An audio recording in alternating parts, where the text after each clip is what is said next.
Okay, so the thumb's role and what it does in shifting is actually an interesting topic.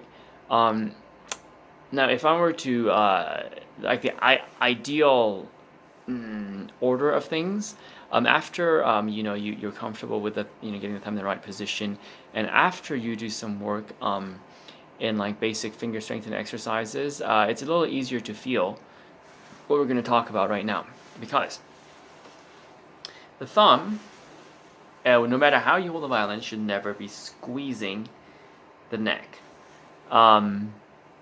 If you are one of those people who tend to squeeze a little more, when you're shifting at least, everybody releases that tension. Okay, so even if, let's say, you're one of the people who kind of grab the violin a little harder, and you somehow make it work, and I've seen people make it work, and play beautifully.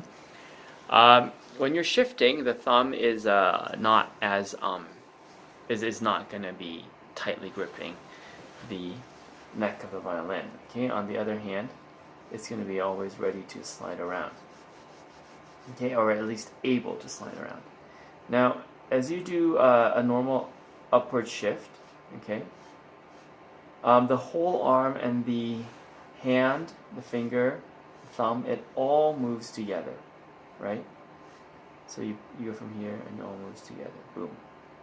And the thumb keeps supporting the neck, okay, and it should be able to support the neck the neck of the violin even without squeezing down on the violin. Okay, so like this. Okay, and it's always supporting the neck without squeezing it. That's very important.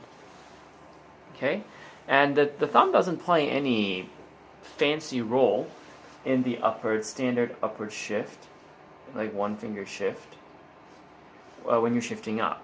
When you're shifting down, the shifting down, there are many steps, well, a few steps to it, but in any case, the thumb should always move first, okay? So let's say you're here, and your thumb would go down, you're going down to first position, your thumb would go down first, and then boom, the rest of the hand would follow, right? If you're doing like the kind of tucking shift, the shift where you are shifting from like the second finger in a lower position into a first finger higher position. If you're doing that kind of a shift, then then the thumb is merely supporting the neck once again. However, it should still it's a little more flexible, like than when you're doing a same finger shift. Okay. So as you do a tucking shift, okay, there's a little bit of movement, a little bit of fidgeting around, if you want to call it that. But in general, it still just moves the rest of the hand.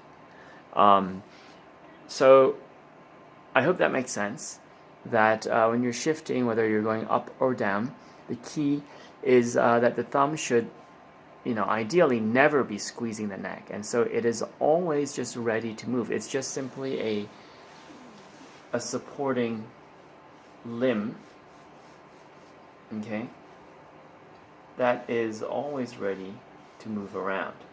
And then when you're shifting down, it always goes down first, kind of like the pioneer, okay, setting up the hand to follow, so that when it comes, okay, when the shifting is done in that order down, the hand can be in the proper position immediately, ready to be beautifully in tune.